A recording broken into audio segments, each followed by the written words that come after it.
الحمدللہ رب العالمین والصلاة والسلام علی حبیبہ محمد وآلہ وصحبہ اجمعین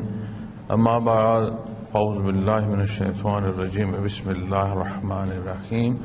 قال اللہ تعالی فی القرآن الکریم والفرقان الحمید الرحمن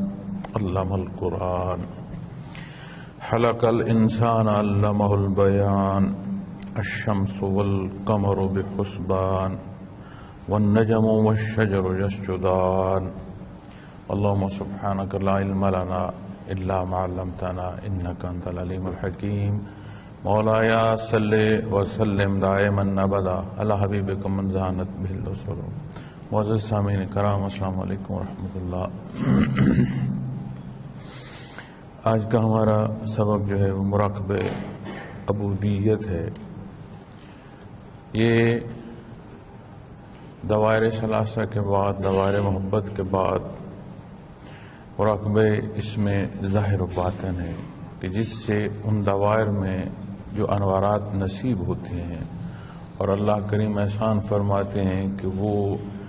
پوری روح پر وارد ہوتے ہیں اور اندر باہر، آگے پیچھے، اوپر نیچے، حتیٰ کہ ان انوارات ہی کا احساس رہ جاتا ہے. تو اس کے بعد اگلا مراقبہ جو ہے یہ مراقبہ عبودیت ہے، اور اس میں سالک اپنی روح کو اللہ کی مخلوق کے ساتھ تسبیحات بیان کرتے ہوئے، احساس کرتے ہوئے کہ اللہ کی مخلوق اللہ کریم کی تسبیح بیان فرماتی ہے، کرتی ہے، عرض کرتی ہے، تو یہ بھی اس احساس کے ساتھ اس کے حضور سر بسجود ہوتا ہے. جیسے میں نے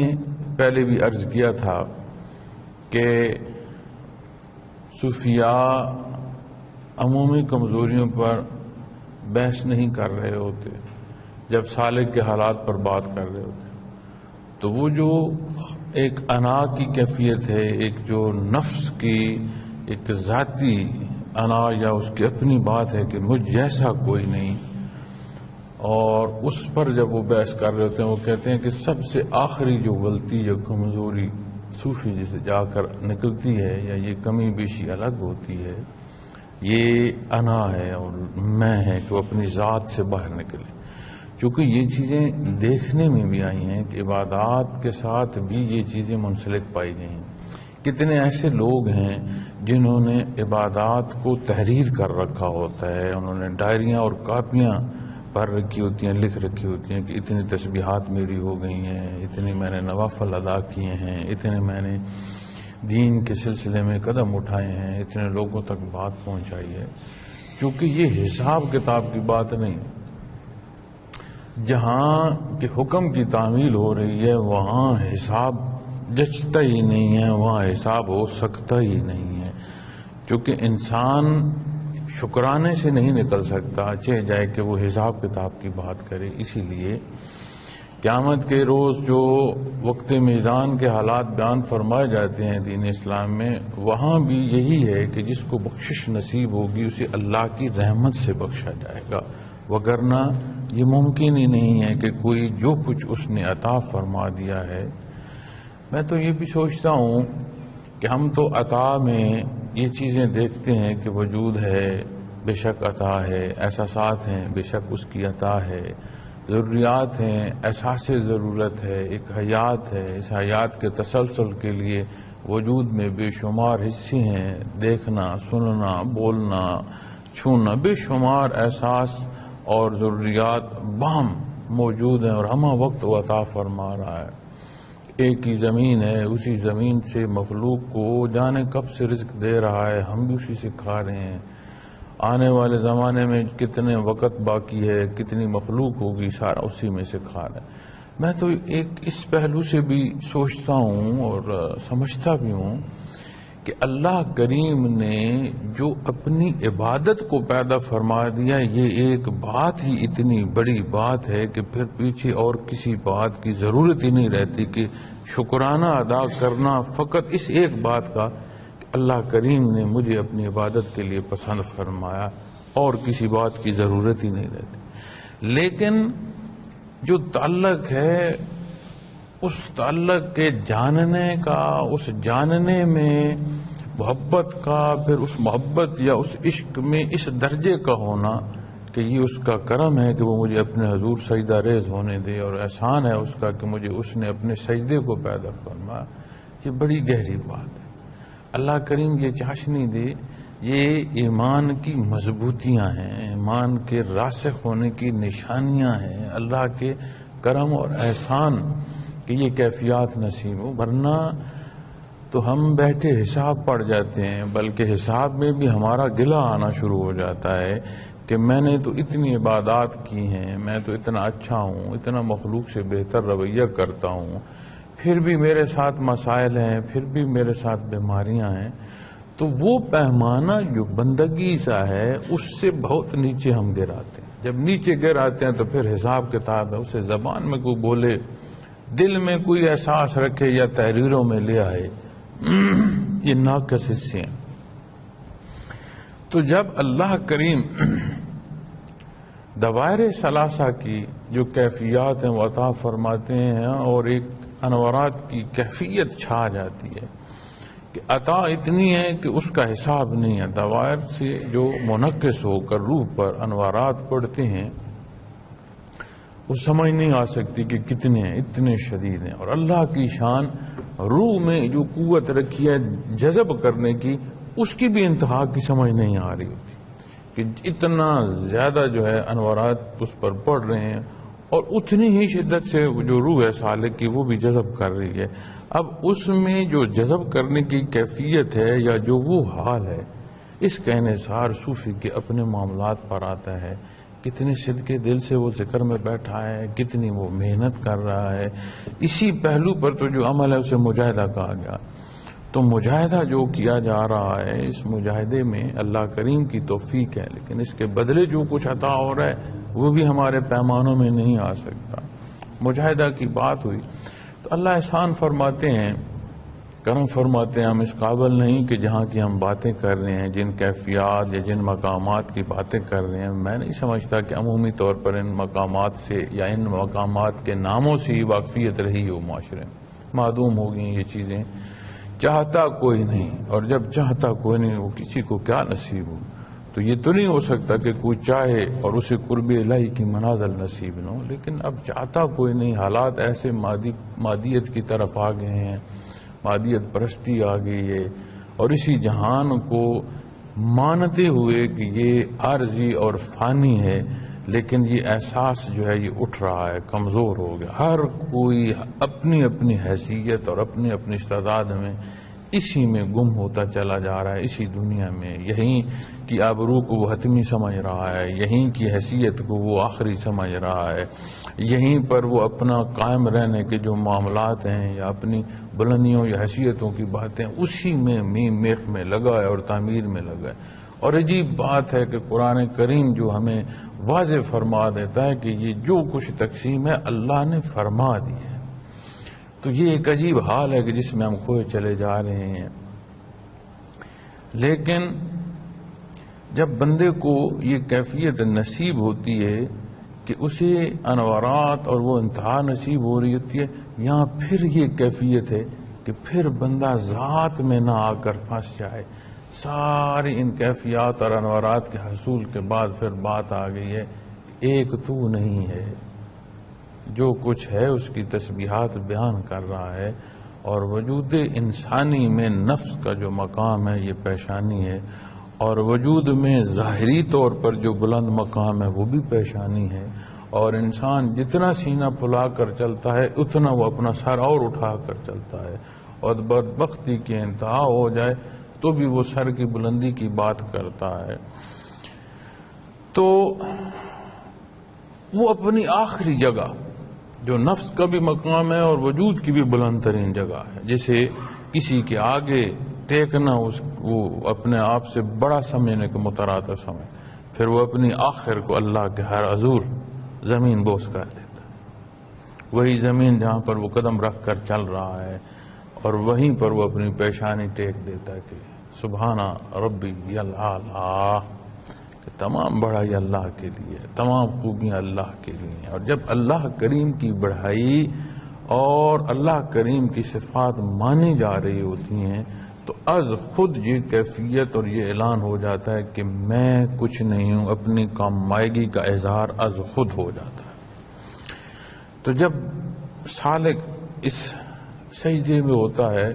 تو متواتر اس کی روح جو ہے وہ تسبیح کرتی رہتی ہے، سبحان ربی الاعلیٰ، سبحان ربی الاعلیٰ۔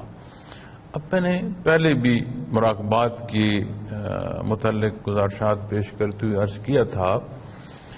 کہ اللہ کا کرم اور اس کا احسان کہ یہ تسبیح کس درجے کی شرف قبولیت پاتی ہے، چونکہ نبی کریم صلی اللہ علیہ وسلم کا فرمان ہے کہ بندے مومن کی پوری زندگی کی ایک تسبیح اللہ کے حضور جو پیش کی گئی ہے اسے شرف قبولیت نصیب ہو جائے تو اس کی بخشش کو کافی ہے۔ اب یہاں وہ کتنی شرف قبولیت ہے کہ سالک جب سبحان ربی الاعلیٰ کہتا ہے بلا تفریق اس کے گرد و پیش جاندار ہے یا بے جان ہے، خاک ہے یا پتھر ہے، وہ بھی اس کے ساتھ تسبیح میں شامل ہونا شروع ہو جاتے ہیں اور اسی کی حمد و ثنا بیان کرتے چلے جاتے ہیں، اور ایک سلسلہ شروع ہو جاتا ہے کہ وہ کتنے دور تک، اب کتنی محبت ہے، کتنی گہرائی ہے اس روح کی اس تسبیح بیان کرنے میں، کتنی شرف قبولیت ہے، اتنا اثر بڑھتا چلا جاتا ہے۔ اب جب یہ اثر بڑھتا ہے تو گرد و پیش بلا تفریق جاندار ہے یا بے جان ہے، وہ غلیچہ یا وہ جانما جس پر سالک بیٹھا ہے اس سے لے کر زمین کے ذرات سے لے کر ایسے پھیلنا شروع ہو جاتی ہے۔ اب یہ جب تسبیح پھیل رہی ہوتی ہے تو اللہ کریم احسان فرماتے ہیں کہ اس تسبیح کی ادائیگی میں جو وہ اپنی ذات کو نکال رہا ہوتا ہے اسے یہ احساس بندگی کا اور بڑھنا شروع ہو جاتا ہے، اور پھر وہ اس میں نہیں پڑتا کہ مجھ پر تو اتنے انوارات آئے یا مجھے اتنی کیفیات ملی یا میری روح جو ہے وہ انوارات سے اس طرح منور ہو گئی کہ وہ بھی روشن نظر آنا شروع ہو گئی ہے۔ وہ حتمی بات پر چلتا ہے کہ نہیں، جو کچھ ہے اللہ کی ذات ہے، مجھے جو نصیب ہو رہا ہے یہ بھی اسی کی عطا ہے، اور اگر جو کچھ میرے پاس ہوگا وہ بھی اسی کی عطا ہوگی، اور جو کچھ یہ سارا نظام حیات لے کر اسی کے حضور جانا ہے، اور کوئی در کوئی دروازہ نہیں ہے۔ تو اپنے آپ کو سالک بالکل سرنگوں اللہ کے حضور سمجھ لے۔ تو یہاں سورہ رحمان میں یہ تسبیح جو اس مراقبے کی ہے یہ یہاں اللہ کریم نے بیان فرمائی ہے، اور جہاں جہاں بھی قرآن کریم سے تسبیحات ذکر کے حوالے سے لی گئی ہیں وہاں بیشتر حصے اس تسلسل کا بیان ملتے ہیں کہ پہلے کیا بیان ہو رہا ہے، پھر اس تسبیح کی بات آتی ہے، اور جو کچھ بیان ہو رہا ہے اسی کی تفسیر کو کھول کر دیکھا جائے تو ان تسبیحات کی وضاحت اور ان تسبیحات کی تفسیر جو ہے وہ سمجھ آنا شروع ہو جاتی ہے۔ تو یہاں فرمایا الرحمن، تو الرحمن جو ہے نہایت مہربان۔ ہم دنیا میں لین دین پر بھی ایک دوسرے کا شکریہ ادا کرتے ہیں کہ جی آپ کی بہت مہربانی۔ اب جو بھی دنیاوی امور میں مہربانی کر رہا ہے، یہ جو کسی کے ساتھ مہربانی کر رہا ہے اس میں اس کی اپنی ملکیت حتمی نہیں ہے، عارضی ہے۔ حضرت جی رحمت اللہ تعالی علیہ کے ساتھ بیشتر دفعہ یہ بات سننے کو ملی کہ کہیں بھی آپ کے ساتھ زمینوں پر اگر میں گیا ہوں تو ہفتے میں ایک دن حضرت کا معمول تھا کہ زمیندارے کو خود دیکھتے تھے اور آخری وقت تک دیکھتے رہے۔ تو اتفاق ہوا جب بھی جانے کا تو کسی ساتھ جانے والے نے، کوئی مہمان آ گیا، کوئی عزیز آ گیا، تو اس نے اگر کہیں بھی پوچھا نا کہ حضرت یہاں زمین کہاں ہے اور کتنی ہے اور کس طرف ہے، تو وہ اس کا جواب فرماتے تھے کہ یہ اللہ کی زمین ہے۔ میں نے نہیں سنا کہ انہوں نے کبھی یہ کہا ہو، یہ فرمایا ہو کہ یہ میری زمین ہے یا یہ اتنی زمین ہے۔ اس کی عدد پر بات ہوئی، اس کی طرف اشارے پر بات ہوئی، لیکن زمین کی ملکیت کو انہوں نے ذاتی نہیں فرمایا، ان کا یہ اللہ کی زمین ہے۔ تو کئی دفعہ یہ بات فرماتے تھے ہم سے پہلے کتنے لوگ آئے ہیں جو یہاں کی ملکیت کا دعویٰ رکھتے تھے، آج کہاں ہیں، نہ وہ ملکیتیں ہیں، نہ وہ دعوے ہیں، نہ وہ لوگ ہیں۔ تو اسی طرح فانی جہان اگر ہم ہیں تو ہم کب تک ہیں بھائی؟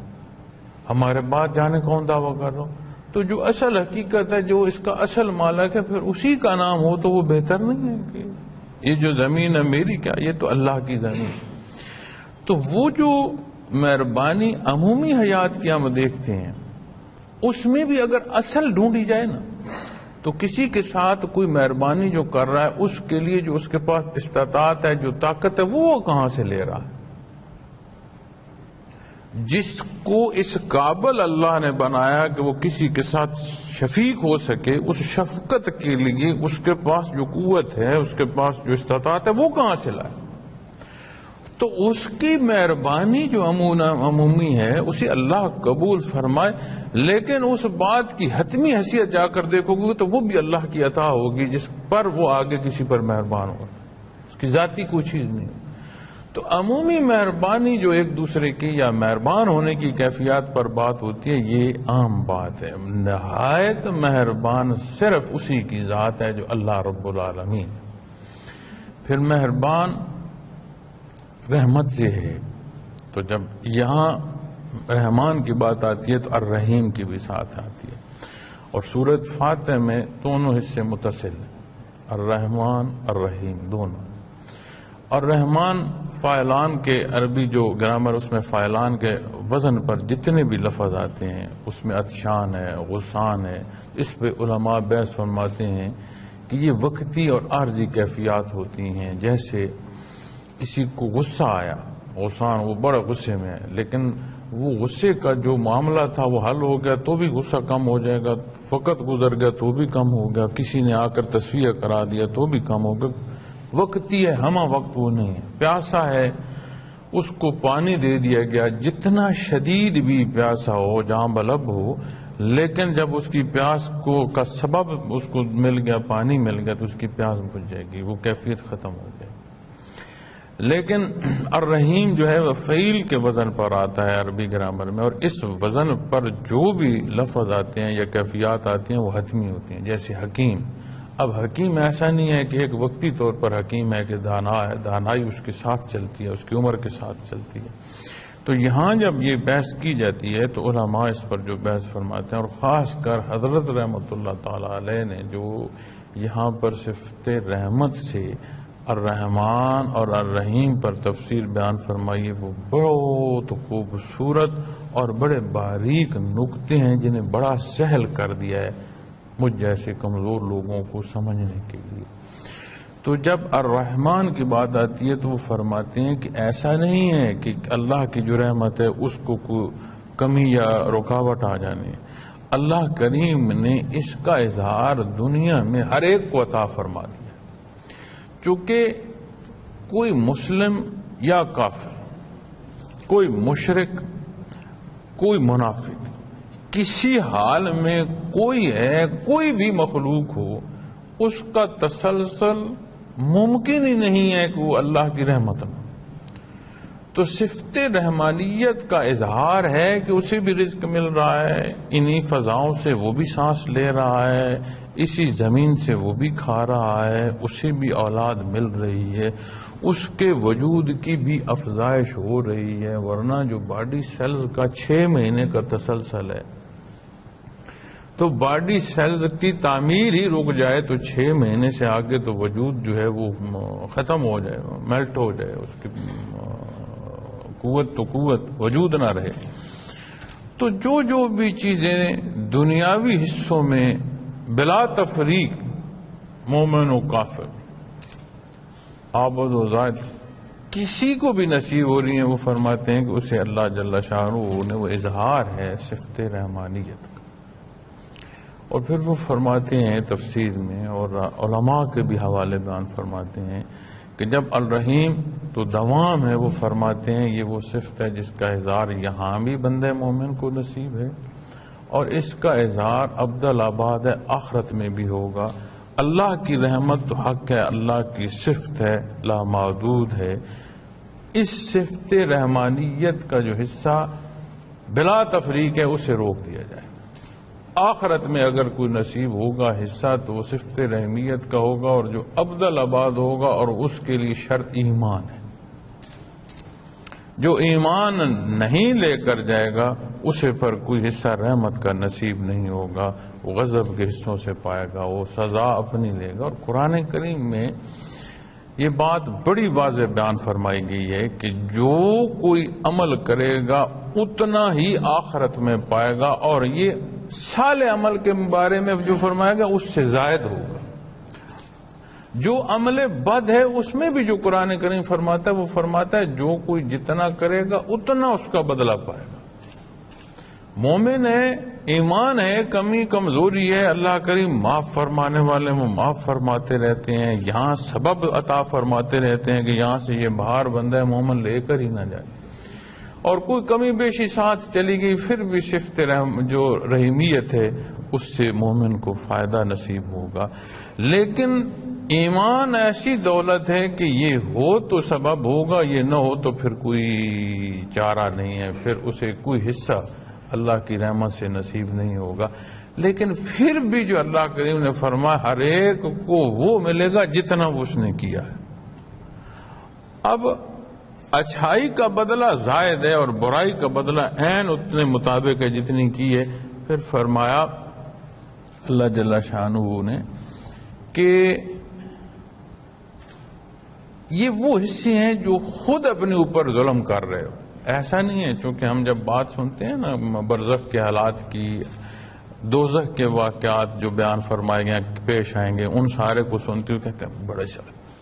اللہ کریم فرماتا ہے کہ ہر ایک اپنا حصہ پائے گا، اور جو ظلم ہو رہا ہے وہ اپنے اوپر خود کر رہا ہے۔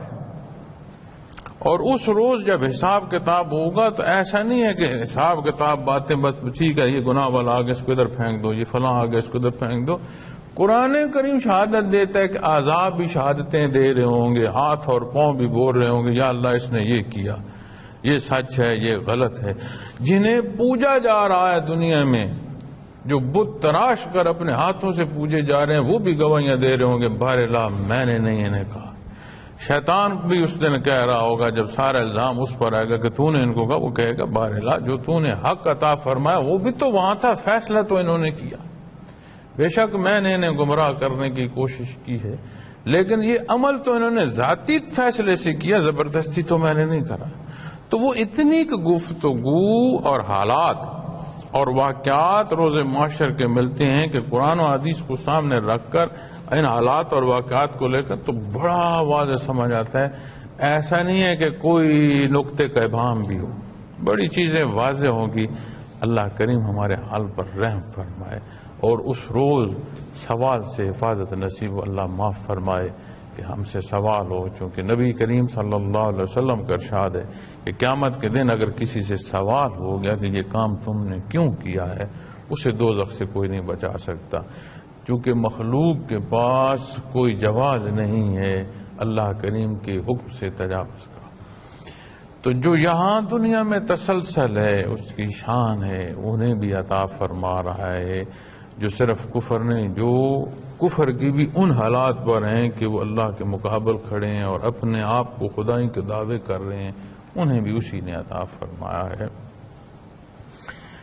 تو جب وہ مہربانی فرما رہا ہے تو اس مہربانی کا احساس نہ ہو، تو جب وہ احساس نہ کیا جائے تو شکرانے کی کیفیت کیسے حاصل ہو؟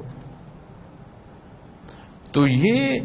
جو کیفیت قلبی کا شعبہ ہے یہ بڑا پردے ہٹا دیتا ہے آنکھوں سے، بے شمار پردے انا کے گرد گرد لپٹنا شروع ہو جاتے ہیں بندے کے، ایک ایک کو چاک کر دیتا ہے اور واضح کر دیتا ہے کہ حکم کیا ہے اور تم کیا اور تمہاری حیثیت کیا۔ ایک پانی کا قطرہ، پلید قطرہ جس سے انسان کی تخلیق ہوئی، قرآن کریم فرماتے ہیں کبھی غور کیا جو تخلیقی حصہ ہے وہ تمہارا کیا تھا، اور اب پورے وجود میں آ کر انا میں پڑتے ہو، سوچا کہ تم ہو کا کیا اور تمہاری حیثیت کیا۔ قرآن کریم بڑی چیزیں واضح بیان فرما دیتا، تو بندہ کچھ نہیں ہے میاں، علم القرآن، اسی نے قرآن کی تعلیم دی۔ انسان کسی چیز کا بھی جو احاطہ کرتا ہے وہ حسات کو بروئے کار لاتا، اپنی حسات خود سے کسی پیمانوں کو پرکھ نہ سکیں تو جو گرد و پیش کوئی جس کا لیاقت جس کی زیادہ ہو، جس کی حساس زیادہ تکڑی ہوں، جیسے اگر دور دیکھنا ہے تو یہ کتنا ایسا ہے کہ کمزور نظر جو ہے وہ دھندلا دیکھتا ہے دور، کسی کی نظر ٹھیک ہے تو وہ دور صحیح دیکھ لے گا، تو وہ اس سے استفادہ کر لے گا کہ جی مجھے سمجھ نہیں آ رہی کہ یہ سامنے کیا ہے، وہ بتا دے گا کہ یہ درخت ہے، جھاڑی ہے، جانور ہے، کیا ہے، وہ بتا دے گا۔ تو اسی طرح دنیاوی جو حصے ہیں زندگی کے یا دنیا کے جو بارے میں جاننا ہے، اس کے لیے انسان کو جو اللہ نے عطا فرمایا ظاہری طور پر وہ حسات، ان حسات کو وہ بروئے کار لاتا ہے اور جو ان دنیا کے علوم ہیں ان سے شناسائی کی اور استفادہ کی کوشش کرتا ہے۔ ذاتی نہ ہو تو جو قریب ہے استاد کی حیثیت سے ہے، بڑے کی حیثیت سے ہے، بچہ والد کو دیکھ لیتا ہے، ضعیف نوجوان کو دیکھ لیتا ہے، استفادہ ایک دوسرے سے وہ حاصل کرتے ہیں، چونکہ یہ ایک باہم مل جل کر رہنے والی مخلوق ہے۔ لیکن جو ایمان کی شرائط ہیں، جو اللہ جل شانہ کی ذات سے شناسائی ہے، جس کے لیے پیدا فرمایا گیا ہے، اس کے لیے جو ذرائع ہیں کہ اس کو کیا پسند ہے، کیونکہ جو بھی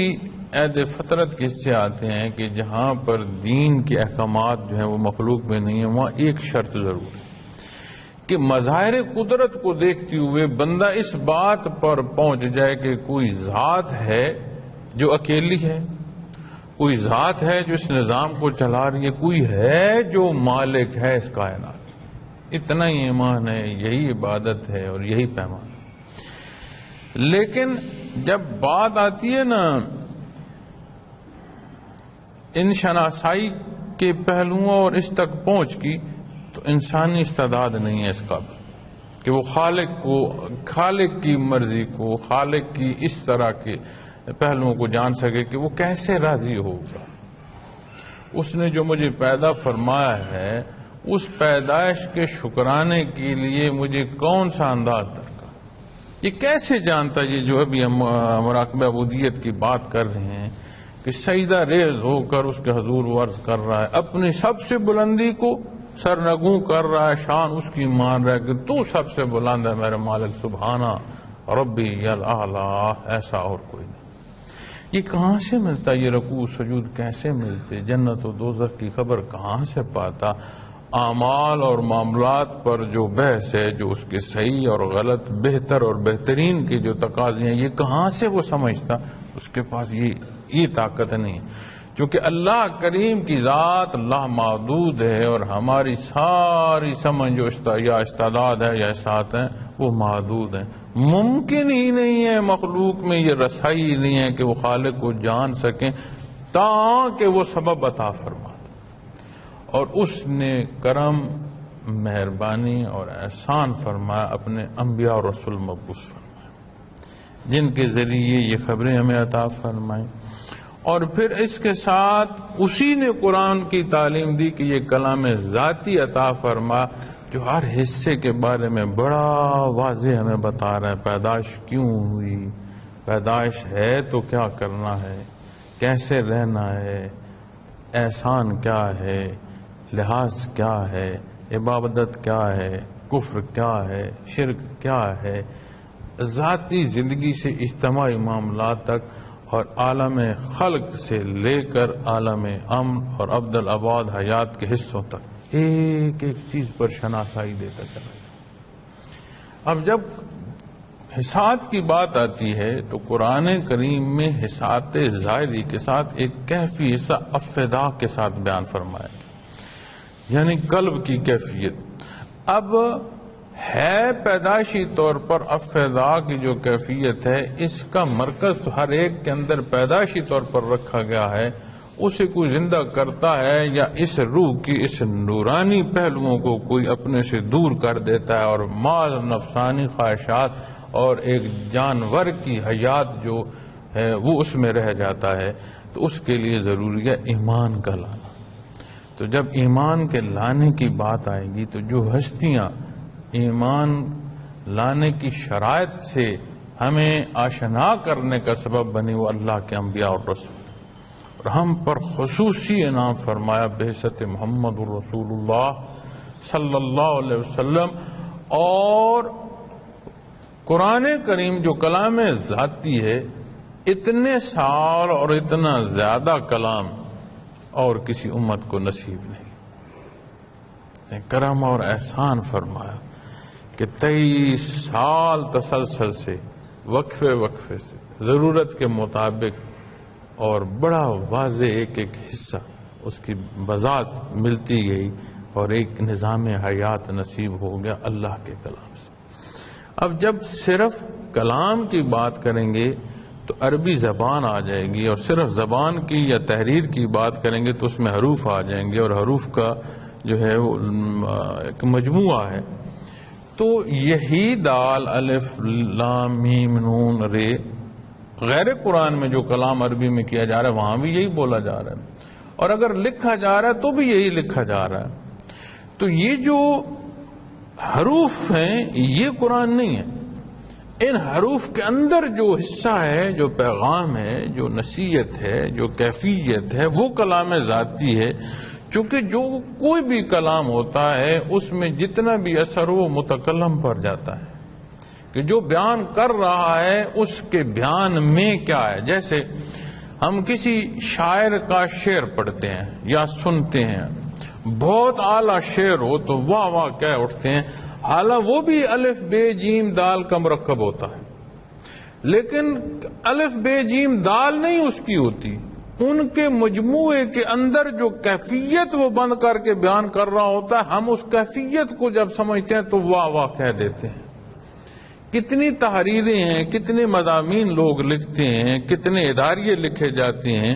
کیا ہر ایک کا اداریہ ایک ہی طرح کا ہوتا ہے؟ کیا ہر ایک کے مضامین کو جب ماپا جاتا ہے تو ایک ہی پیمانہ ملتا ہے؟ نہیں بھائی، متکلم کی کیفیت ہے۔ اب صاحب تحریر جو ہے اس کی اپنی کیفیت کا ہے، چیزوں کو سمجھنے کا، ادراک کا، شعور کا، حالات سے تجربات اور واقفیت کا کیا معیار ہے، اس معیار پر وہ تحریر کر رہا ہوتا ہے۔ اور جب بندہ اس تحریر کو پڑھتا ہے تو سر ہلاک رہ جاتا ہے کہ ٹھیک کیا ہے، بڑی بات اس نے کہہ دی۔ اب ہے تو وہ بھی مجموعہ الف بے جیم، اردو کی گرامر کے پیمانوں کو دیکھتے ہوئے فکرے ہوں گے، نہ وہاں گرامر کچھ دے رہی ہے، نہ وہ نون میم جیم دے رہا ہے۔ یہ سبب ہے اس متکلم کا کلام جو کیفیت میں ڈال رہا ہے، اصل وہ چیز۔ اسی طرح قرآن کریم میں بھی جب بات آتی ہے تو قرآن کریم کلام ذاتی ہے، اور اس میں جو کیفیت ہے وہ اصل ہے، جو ایمان کا سبب ہے، جو اثرات قرب قیامت میں فرمایا جاتا ہے قرآن کریم اٹھا لیا جائے گا۔ تو اس پر حضرت جی جب بات فرماتے تھے وہ فرماتے تھے حروف رہ جائیں گے، اس کے اندر جو کیفیات ہے، جو اس کے اندر حقیقت ہے، جو کلام ذاتی کی کیفیت ہے وہ اٹھا لی جائے گی۔ اور یہ صورت ہر اس جگہ پیش آ جاتی ہے جہاں یہ سمجھا جاتا ہے کہ قرآن کریم کے جو اوراق ہیں ان کی جو بے حرمتی ہو رہی۔ ایسا نہیں ہو سکتا کہ اللہ کے کلام کی بے حرمتی ہو۔ جہاں کہیں ایسی صورت پیش آتی ہے وہاں سے اس کلام کی اصل ان حروف سے اٹھا لی جاتی ہے۔ اس کے باوجود وہ محترم ہیں کہ وہ اس ترتیب میں تھے جو ترتیب قرآن کریم کو بیان فرما لی ہے۔ ہمارے ذمہ ہے کہ ایسا نہ ہو کہ کلامی ذاتی کی ہمارے ہوتے ہوئے، ہم دیکھتے ہوئے، ہمارے جانتے ہوئے ان کی حرمت کی بات ہو، کہیں کاغذ پھٹ کر گر جائے، کسی نے سنبھالا نہ ہو، تو ہم کوشش کرتے ہیں کہ کوئی کمی پیش۔ لیکن عند اللہ اگر کوئی صورت ایسی پیش آتی ہے تو کائنات کا مالک ہے، کون سی گرنے والی چیز کلام ذاتی کو گرا سکتی ہے؟ کون سی آگ ہے جو اس کلام کو جلا سکتی ہے؟ نہیں، تو بھی اس کی مخلوق ہے۔ آگ کو ٹھنڈک کا سبب فرما دے، ٹھنڈ کو گرمی کا حصے عطا کر دے، مالک کل کائنات ہے، مخلوق کی جرت ہے؟ کوئی ہے جس کی یہ جرت ہو کلام ذاتی پر وہ بڑھ سکے؟ نہیں، وہ کیفیت اٹھا لی جاتی ہے۔ تو اسی نے قرآن کریم کی تعلیم دی، یہ بہت بڑا اس کا احسان ہے کہ ذات سے آشنائی کے سبب دی۔ تو ایک حدیث شریف کے مفہوم عالی میں یہ ملتا ہے کہ اللہ کریم فرماتے ہیں ایک ایسا خزانہ، چھپا ہوا خزانہ تھا جسے کوئی جانتا نہیں تھا، کوئی جانتا نہیں تھا، کسی کی جرت نہیں، تو چاہا کہ کوئی ہو جو میری عبادت کرے، کوئی ہو جسے میری محبت ہو، جو مجھ سے عشق کرے، تو میں نے مخلوق پیدا فرمائی۔ اب کتنا بڑا احسان ہے اس رب کائنات کا کہ اس مخلوق میں بھی شامل ہوں، اس مخلوق میں آپ بھی شامل ہیں، اور مجھ جیسا خطا کار یہ دعویٰ کر رہا ہے کہ میرے اللہ نے مجھے اپنی عبادت کو پیدا فرمایا۔ اس سے بڑھ کر اور کیا کسی کو چاہیے کہ وہ کہے کہ میں اللہ کا شکر ادا کروں؟ اس ایک بات کو لے کر سجدہ ریز ہو جو زندگیاں تمام ہو سکتی ہیں، اس کا شکرانہ ادا نہیں ہو سکتا۔ بات تو جاننے کی ہے نا، بات تو سمجھنے کی ہے۔ تو یہ جو کیفی حصہ ہے یہ آشنائی کا سبب بنتا ہے، یہ الفاظ نہیں ہے۔ کوئی بھی جو کیفیت ہوتی ہے وہ الفاظ میں نہیں آ سکتی۔ یہ تو اللہ کا احسان ہے کہ اللہ کریم نے ہمیں مشائخ کے توسط سے کیفیات کے کتنے حصے ہیں جن کے تحریری پہلو ملتے ہیں۔ تاریخ تصوف میں کیفیات تحریری طور پر نہیں ملتی، یہ اس کا احسان کہ اس نے ہمیں یہ بھی تحریراً عطا فرمائی۔ اب یہ کتنی ہیں اور حقائق کتنے ہیں، بلندیاں کیا ہیں، کیا تحریر ہے، یہ الگ موضوع ہے۔ جو کچھ تحریر میں مل رہا ہے یہ اس کی ابجد بھی نہیں ہے، لیکن ہمارے لیے تو یہ بہت بڑے حصے ہیں۔ کبھی کھول کر کتاب پڑھیے گا، جو لطائف مراقبات ہیں اسے دیکھیے گا، کبھی چھوٹے چھوٹے پمفلٹ ہیں۔ میں اپنی جو ہیں ہمارے عزیز اس شعبے میں سارے دوست کام کرتے ہیں، جھگڑتا رہتا ہوں ان کے ایک ایک چیز کو دیکھتا رہتا ہوں، کیونکہ مجھے یہ احساس شدید رہتا ہے کہ یہ بہت قیمتی چیز ہے، اور مخلوق تک پہنچانے کے درمیان اگر ہمیں کوئی کمی بیشی رہ گی روز محشر اس کا جواب دینا پڑے۔ تو جتنی اچھی صورت ہو سکے کہ یہ حقائق مخلوق تک پہنچیں، آگے ہمیں اس سے غرض نہیں ہے کہ اس کے ماننے والوں کا عددی جو حصہ ہے وہ کتنا بہت ہے یا اس سے غرض نہیں۔ جتنی ہمارے حصے میں ذمہ داری ہے وہ ایسی ادا ہو کہ اس میں نقص نہ ہو، اللہ معاف فرمائے ہمیں اس میں۔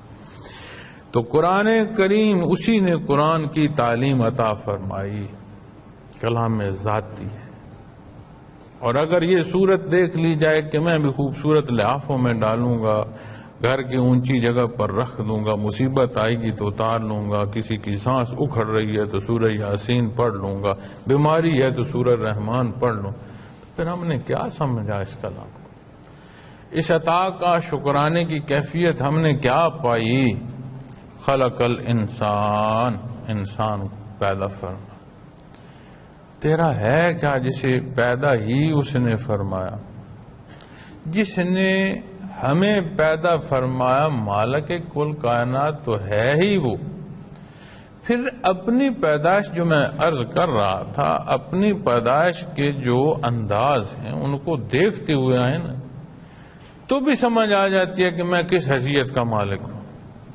مجھے کتنا اکڑنا چاہیے۔ اور اس پیدائش کے تسلسل چونکہ انسان پیدائش میں بھی ہے اور فانی جہان کی جو فنا ہے اس کے حصوں میں بھی وجود آتا، تو دونوں صورتیں ہمارے سامنے موجود ہیں۔ اپنی دونوں صورتوں کو آخر اور اول تو ہم نہ دیکھ پائیں نہ سمجھ پائیں موقع کی، لیکن جو دیکھنا ہے، جو تجربہ ہے، اس صورت میں ہم اپنا اول و آخر بھی سمجھ رہے ہیں۔ کتنے ایسے ہیں جہاں بچوں کی پیدائش میں جو چیزیں ہمارے سامنے آ رہی ہیں، جو صورت ہے اسے کوئی نہیں سمجھ پا رہا۔ پھر کتنے ایسے قبرستان ہیں جن کی قبریں بھی معدوم ہو گئی ہیں، لوگ مکانوں کی بنیادیں کھودتے ہیں اور نیچے سے ہڈیاں نکل رہی ہیں۔ وہی سر جس کی پیشانی اور وہی سینے جس پر وہ بھی تھپ تھپایا کرتا ہوگا کہ مجھ جیسا کوئی نہیں، وہاں بنیادیں باندھی جا رہی ہیں، لوگوں نے وہاں حاجت رفع کی جگہ بنا لی ہیں۔ ایک ایک قبر کو کھود کھود کر اس کو 3-4 دفعہ قبرستانوں میں نئی قبریں بنائی جا رہی ہیں، جو پہلے ہڈیاں نکلتی ہیں اسے کونے میں لگا کر نئی قبر بنائے جا رہے ہیں۔ جو کہتا تھا یہ میری جگہ ہے، یہ میرا مکان ہے، یہ میری حیثیت ہے، وہ تو یہ بھی نہیں کہہ پا رہا کہ یہ قبر میری ہے۔ تو یہ وہ صورتیں جو انسان کی اول و آخر کی ہیں ہمارے سامنے ہیں۔ پھر اس تسلسل میں جتنی بھی ضروریات انسانی ہیں اس کے بام پہنچنے کو، ان حالات کو، ان ذرائع کو دیکھو، اور سب کچھ ہو، حیات بھی ہو، سارے ذرائع بھی ہوں، اور وہ صورت جو احساس کی ہو وہ نہ ہو، اسے پاگل کہتے ہیں۔ اسے کھانا بھی پکڑ کر کھلایا جا رہا ہوتا ہے، اسے پانی بھی پکڑ کر پلایا جا رہا ہوتا ہے، اس کو سردی اور گرمی سے بچانے کے لیے سبب بھی زبردستی کیے جا رہے ہوتے ہیں، اسے یہ سمجھ نہیں ہوتی کہ مجھے اس سے نقصان ہے یا فائدہ ہے۔ یعنی سارا خود بھی ہو، سارے سبب بھی ہوں، ایک وہ جو سمجھ ہے، وہ ایک درمیان کا جو ربط ہے وہ نہ ہو، اسے ہم پاگل کہتے ہیں۔ پاگل خانے بن چکے ہیں جہاں ایسے لوگوں کو سنبھالا جاتا ہے۔ گھروں میں لوگوں نے ایسے بندے کو باندھ رکھا ہوتا ہے، زنجیروں سے جکڑ رکھا ہوتا ہے کہ یہ خود کو بھی نقصان پہنچائے گا، دوسروں کو بھی نقصان پہنچائے گا۔ اور جب اس کی تخلیق احسن التقویم کی صورت میں دیکھو، ایک جہان آباد ہے ایک وجود میں۔ اس وجود کی تخلیق کو جہاں تک آج تک میڈیکل سائنس پہنچی ہے، وہ تحقیق سامنے رکھ کر تو دیکھو کتنا باریک نظام ہے جو ہر ذرے تک اس کی حیات کے سبب پہنچا رہا ہے۔ کتنے خوش ذائقہ خوراک ہو، کتنی اقسام ہو، صرف زبان کے گرد جو جگہیں ہیں اگر یہ صحیح نہ رہیں، نہ کڑواہٹ محسوس ہو، نہ مٹھاس محسوس ہو، گلے سے اتر کر تو کوئی ذائقہ نہیں محسوس ہوتا۔ زبان کی یہ جو سامنے حصے ہیں، یہاں پر احساس ہے کہ ذائقہ جو ہے وہ محسوس ہوتا ہے، میٹھا ہے، ترش ہے، کڑوا ہے، کیسا ہے۔ جب گلے سے اتر جائے تو پھر تو کوئی نہیں محسوس ہوتا کہ یہ کیسا ذائقہ تھا۔ تو ذائقہ تو صرف زبان کے ساتھ۔ تو اس کی تخلیق میں آپ جا کر دیکھیں، ایک ایسی کارگاہ حیات اس نظام حیات کے اندر اور اس انسان میں پیدا فرما دی ہے کہ ایک جہان آباد ہے۔ کہیں بیماری آ رہی ہے تو اندر ہی سے اس کی تعمیر ہو رہی ہے، کہیں سے بیماری حملہ کر رہی ہے تو اندر سے اس کا دفاع ہو رہا ہے۔ کسی چیز کے ہضم نہ ہونے کی صورت میں وجود کیا ریئیکٹ کرتا ہے، کسی پسند کے کھانے کو کیا چاہتا ہے۔ جو دل کہے کہ مجھے یہ تھوڑا سا کھانا چاہیے، آپ یقین مانیں اس پر میڈیکل سائنس سرچ کر کے بتاتی ہے کہ جب کوئی چیز طلب پہ آئے، وجود میں انتہائی اس کی ضرورت ہوتی ہے، وہ طلب بن کر اس کی کیفیت میں آتی ہے اور وہ اس کو چاہنا شروع کر دے۔ اور ایک نمونہ ہے تخلیق کا، اس جیسا اللہ نے اور کوئی مخلوق کا حصہ پیدا نہیں فرمایا۔ جہاں جہاں تک اس کو کھولتے جاتے ہیں وہاں تک اس کی باریکیاں، ایک صنعت ہے، بے مثل و بے مثال صنعت ہے جو چل رہی ہے، اور اس کا ایک نظام ہے۔ اور اس پر کتنی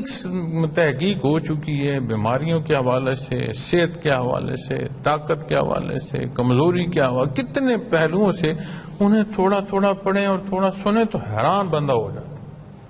کہ کیسی تخلیق اللہ نے بنائی ہے۔ خلق الانسان، اور یہ بھی اس کا ایک پہلو ہے، خود سے تو نہیں ہے، کوئی ذات ہے جس نے تجھے ہونا دیا ہے۔ ایسا نہیں ہے کہ تو یہ سمجھ لے کہ ہاں میں ہوں، وہ بھائی تو کیسے ہے؟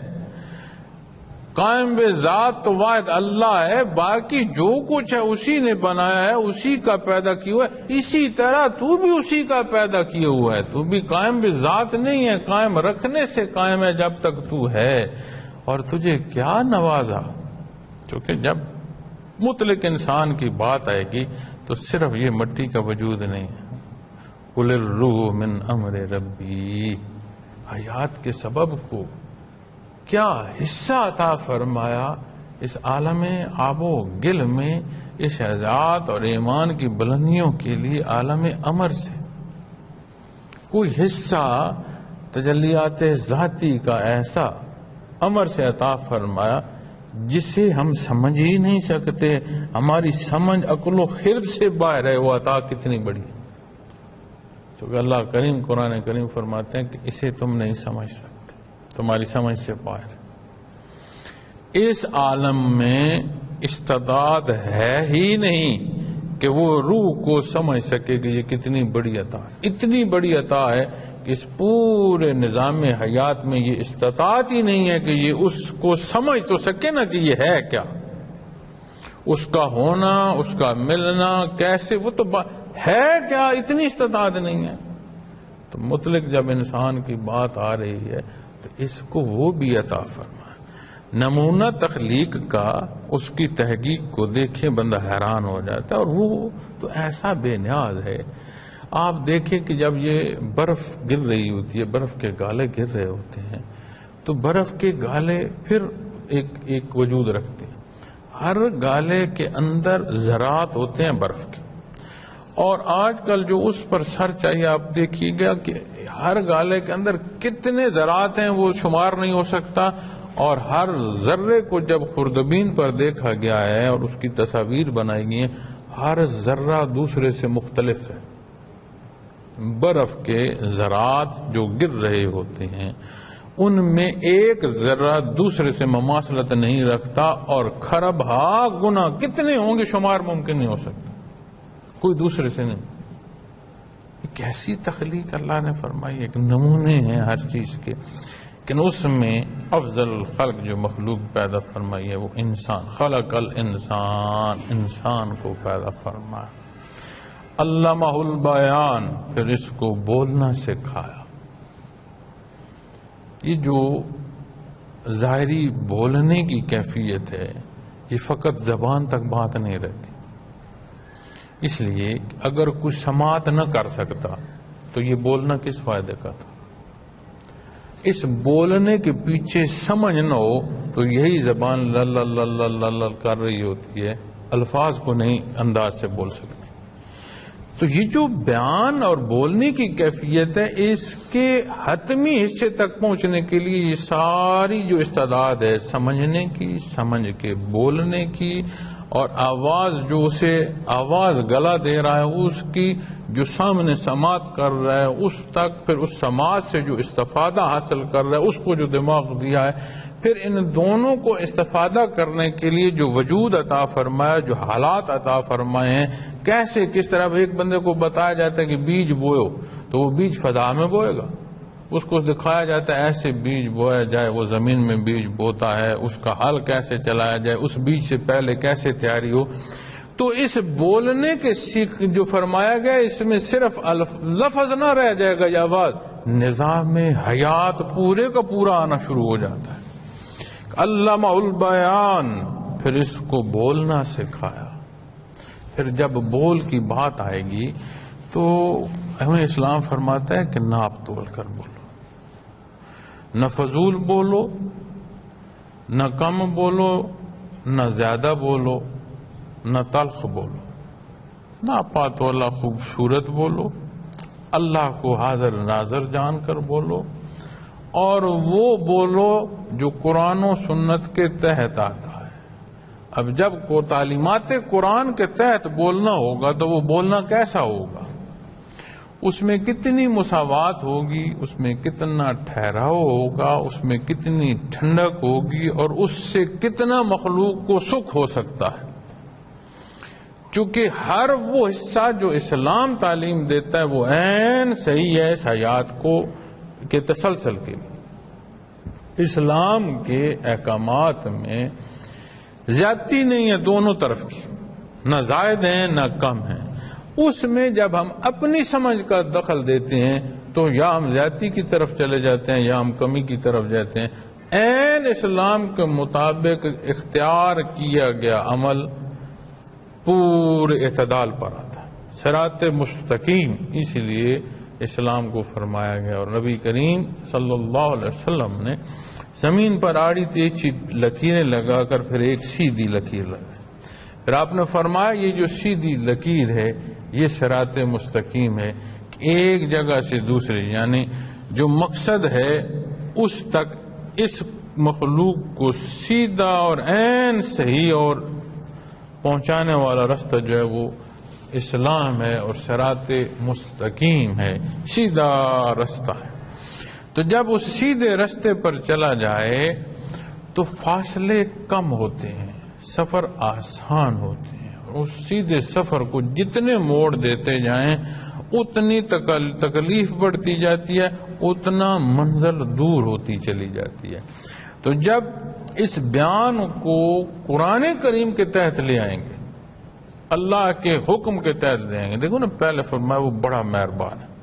تسلسل ہے اس بات میں، دیکھیں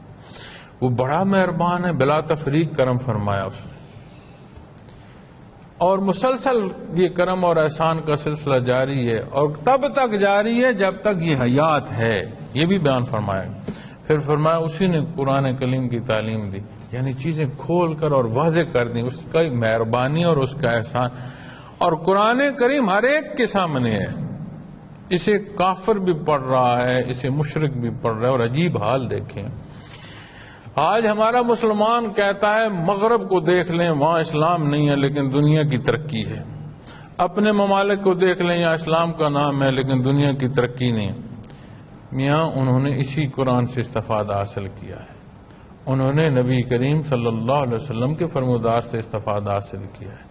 انہوں نے اس انداز حیات جس کی ترتیب مدینہ منورہ میں نبی کریم صلی اللہ علیہ وسلم نے قائم فرمائی اس سے سبق حاصل کیا ہے۔ اگر ایسا نہیں ہے تو کوئی نظام حیات کامیاب مغرب کا 14 صدیوں پہلے دکھا دو، اور اگر آج کے نظام حیات کی کامیابیوں کو دیکھتے ہو تو جو کامیابی کا پہلو ہے اسے اٹھا کر دیکھ لو وہ اسی قرآن کے تحت ہوگا۔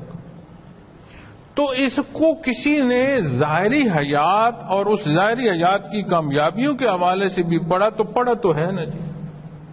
اسلام کو دیکھ کر ویلفیئر قوانین جو سٹیٹس کے ہیں وہ بنائے گئے ہیں، تو پڑھا گیا تو ہے، تو دیکھے گئے ہیں نا جی۔ تو اگر کسی نے ظاہری جو حصے ہیں جاننے کے انہیں کے لیے پڑھا ہے تو پھر یہ اس کا حصہ ہے، اس کی مرضی ہے، اور کسی نے اللہ کریم کی ذات سے آشنائی کو پڑھ لیا تو اصل پڑھنا تو یہ ہے۔ یہ دنیا تو اس کی بھی گزر جائے گی جو بادشاہ ہے، اور دنیا تو اس کی بھی گزر جائے گی کہ جو غلام، ہمیشہ تو وہ ذات ہے جو رہنے والی ہے، اس سے تعلق نصیب ہو جائے تو ابدی کامیابی تو وہ ہے۔ علمہ البیان، پھر اس کو بولنا سکھایا۔ اب اس ساری حیات کو قرآن کریم کے تحت لے آؤ، جب اس کے تحت لے آؤ گے تو پھر بولنا کیا ہوگا، اس بولنے پر نتائج کیا مرتب ہوں گے، اس بولنے جو اس کے تحت سنا جائے گا اس سے عقل کیا سمجھے گی، اس سے وجود کیسی حرکات و سکنات کو جائے گا، تو سمجھ آتی ہے کہ پھر یہ بولنا جو وہ فرماتا ہے نا، تعلیم قرآن کی اسی نے دی، پھر پیدائش اسی نے کی، اس کا احسان سارے اوصاف کے ساتھ، پھر اس کو بولنا سکھایا۔ اب اسی کو واپس لے جائیں، اسی بات کو کہ پیدائش اس کی، اس بولنے کو جو جس نے پیدا فرمایا اس کے حکم کے تحت لے جائیں۔ وہ فرماتا ہے اس حکم کے لیے تمہارے پاس قرآن کریم موجود ہے، تو مجھ سے کلام نہیں کر سکتا، میں نے تجھے ایسا موقع دیا کہ تو میرا کلام پڑھ کے مجھ سے ہم کلام ہو سکتا ہے، اور یہ بلا تفریق ہے، دعوت عام ہے، دعوت حق عام ہے کہ کوئی ہے۔ پھر فرمایا میں نے مہربانی فرمائی ہے، تم کوئی قید نہیں فرمائی مان رہا ہے یا نہیں مان رہا، تیری مرضی ہے، تو اپنے لیے کیا فیصلہ کرتا ہے۔ انشاءاللہ اگلا حصہ کل بیان کرنے کی کوشش کریں گے۔ اللہ کریم میرا اور آپ کا حامی و ناصر ہو۔ وآخر دعوانا الحمدللہ رب العالمین۔